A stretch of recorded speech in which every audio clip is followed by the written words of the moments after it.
When we think of minimalism, we tend to think of three things. We think of clean and tidy spaces, having only the essentials, and a lack of clutter. But this is a rather strict definition of minimalism. Now, you can easily have a minimalistic lifestyle and not fit the stereotype of what a minimalist is. So in this video, I'll be sharing with you what my definition of the unconventional minimalist is. If that sounds interesting to you, then stick around. Hello there, welcome back to my channel. If you are new here, my name is Diana and I am the Joyful Dabbler. And here on this channel, I create all sorts of videos relating to meditation, minimalism, intentional living, and things of that nature. So if that sounds like something that would be interesting to you, then please make sure to hit that subscribe button down below. If you are a returning viewer, thank you so much for clicking onto this video. I truly appreciate your support. Thank you 100%. And now let's get on into the video. What do people think of when they think of minimalism? What is that stereotype? I know for me, I tend to think of a stereotypical minimalist as that person who declutters their entire house. They get rid of everything. We've all seen the videos of extreme minimalists who have downsized and gotten rid of most of their possessions, or they say they only have 50 possessions and that's it, and they've decluttered everything and their house is empty. We've all seen those videos. Perhaps you think of minimalism as not buying anything new, being frugal, being thrifty, not wanting to spend money on things. Maybe you think of minimalism as dealing with mainly material goods, material possessions. A lot of people may tend to think of minimalism as like a New Year's resolution. You know, in the beginning of the year in January, you make that resolution and you're all gung-ho about it and you're like, I can do this. And so, say at the beginning of the year, you decide you're gonna declutter your entire house. You're gonna go through everything and get rid of anything that's not necessary.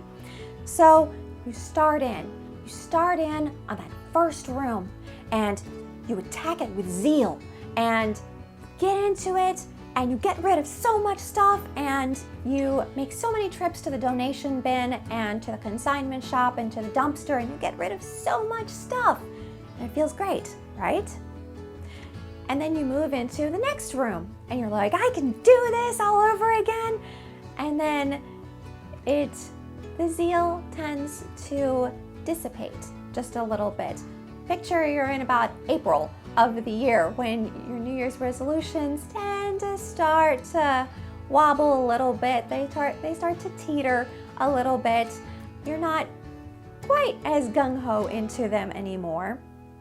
And at this time, maybe you're looking around at all of the things that you originally were so excited about decluttering, and maybe the task starts to feel a little bit daunting. Maybe you're looking around at things and you're like, do I really want to get rid of these things? Is it worth getting rid of them? I don't know. And you start hemming and hawing over it. And then you decide to put it on the back burner, postpone it for a little while.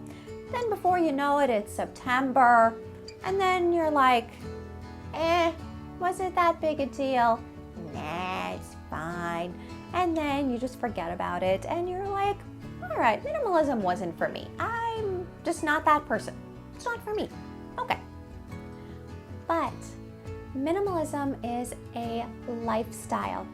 You don't need to go all in. You don't need to be all or nothing.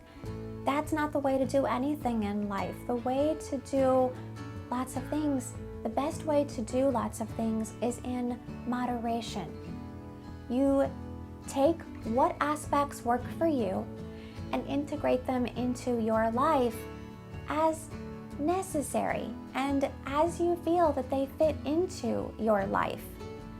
Minimalism basically means appreciating what's in your life, being grateful for what's there, how your life is going at the moment.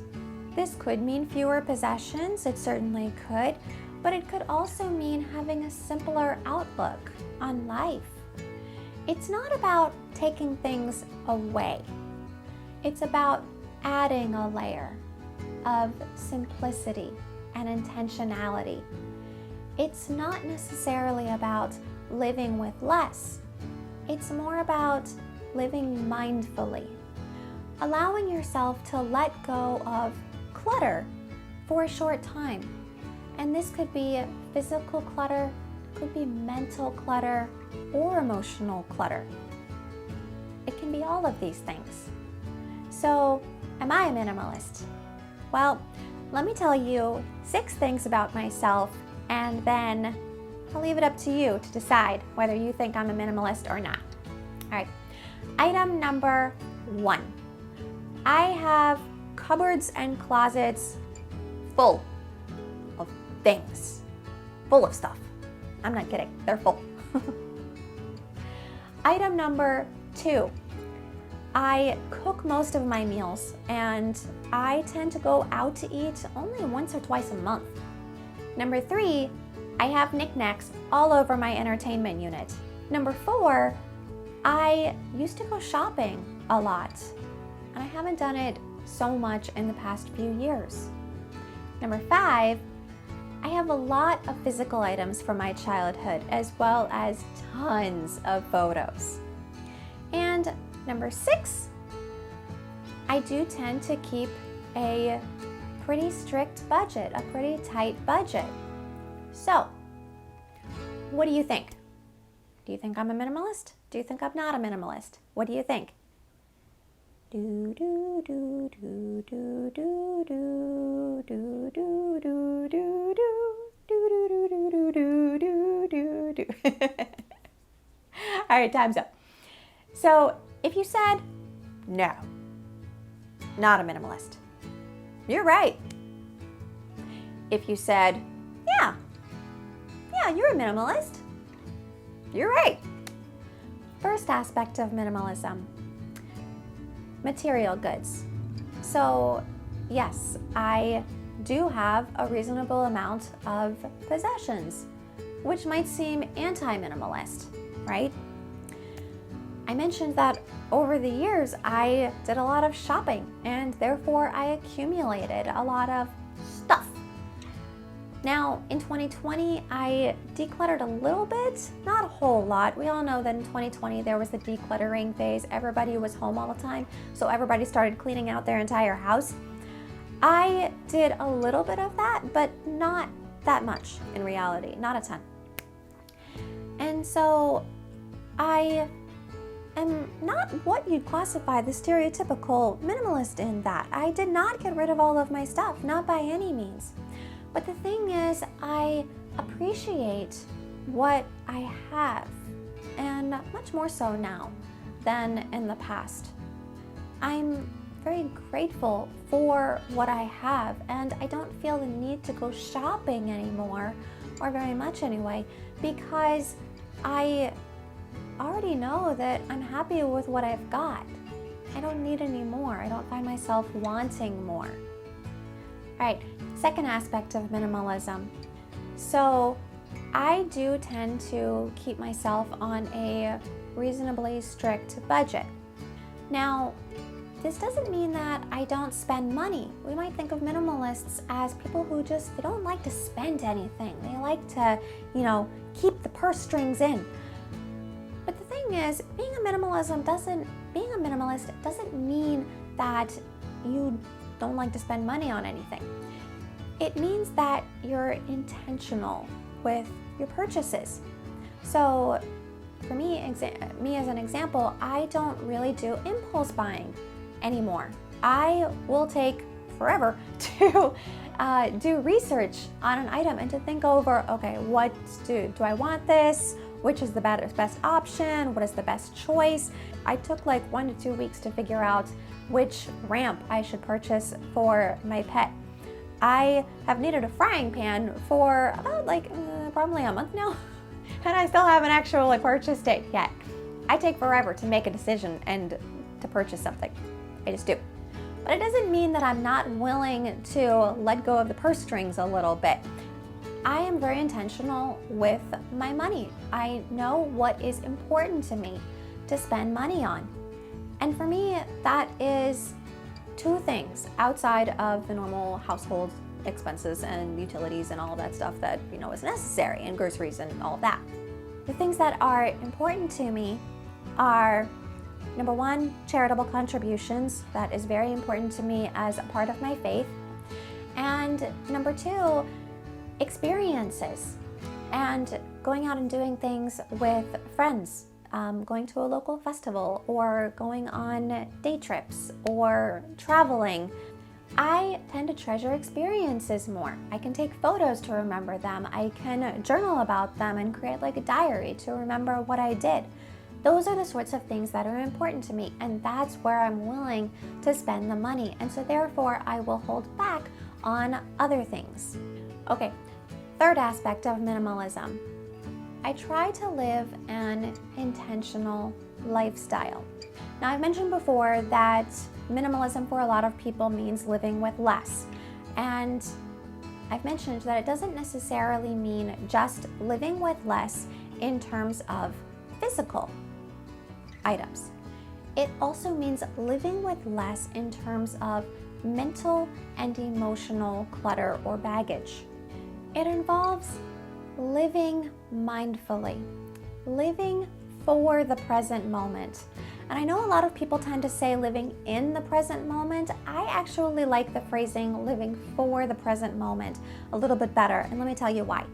Lots of times I tend to think about the what ifs, the possible future scenarios. I tend to think about, oh, what if this happens? What if this happens? On the opposite side, I might tend to go back to something that happened in the past and rehash it over and reanalyze it, etc., etc. Therefore, I'm focusing on either something that's going on in the future or something that's going on in the past, instead of living for the present moment. Now, there's a quote that says, "Comparison is the thief of joy."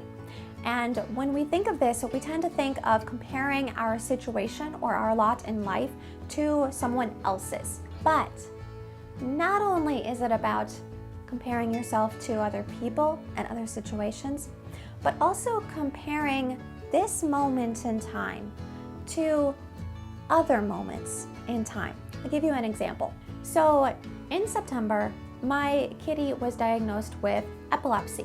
Prior to that, he was a perfectly healthy cat. He was 100% at his best. He was perfectly fine. And then September, he started dealing with epileptic seizures. So now in October, he is 95% back to normal. He still has a little bit of issues every once in a while with balance, but he's doing fine for the most part. And so I would say he's at about 95%. He's not at 100%, he's at about 95%. So a few days ago, I was thinking about the current moment. I was thinking about where he is now. And I was comparing that to when he was at 100%. And obviously 95% is not the same thing as 100%. It's true, he's not quite the same as he was before. He's not perfectly healthy anymore. And so I was comparing this moment to a prior moment. But then I told myself, okay, don't compare to how he was in the past. Look at how he is right now. He's able to do pretty much everything. He's doing well. He's doing well. And so when I think about it objectively and don't compare it to any other moment in time, I realize things are going pretty well. Things are going great. And I only learned this recently about this comparison between moments in time, how you can be robbing yourself of joy through this. Focus on where things are now. Objectively speaking, are things good?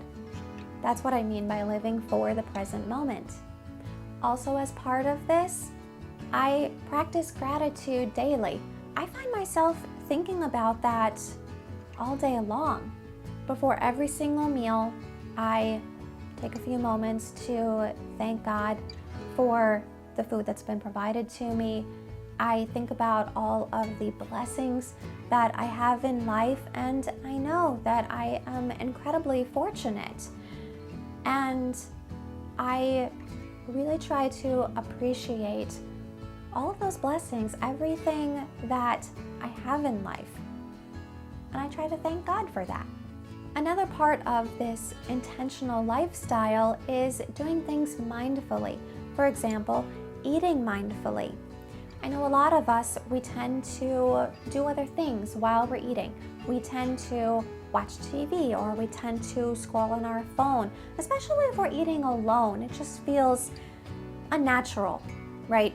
For a lot of us to just sit there and focus on eating.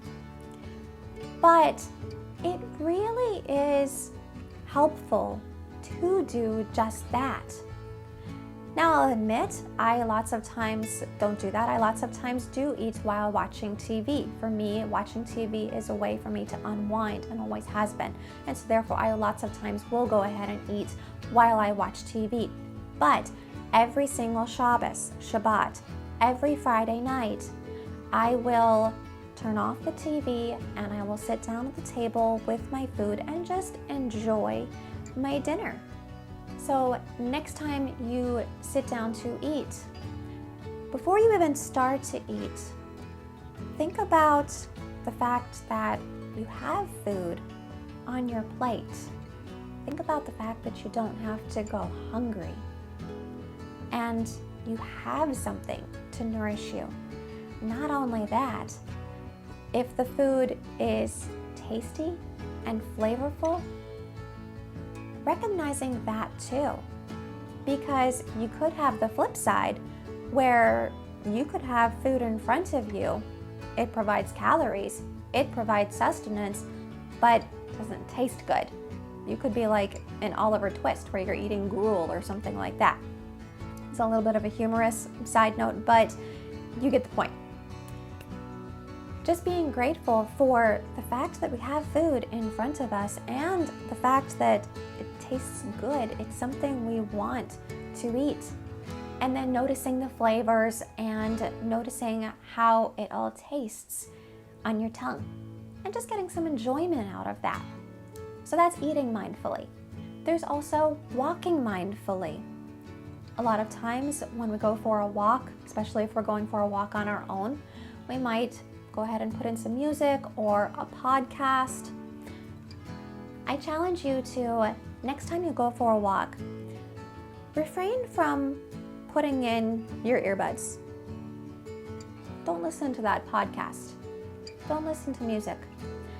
Just walk and observe your surroundings.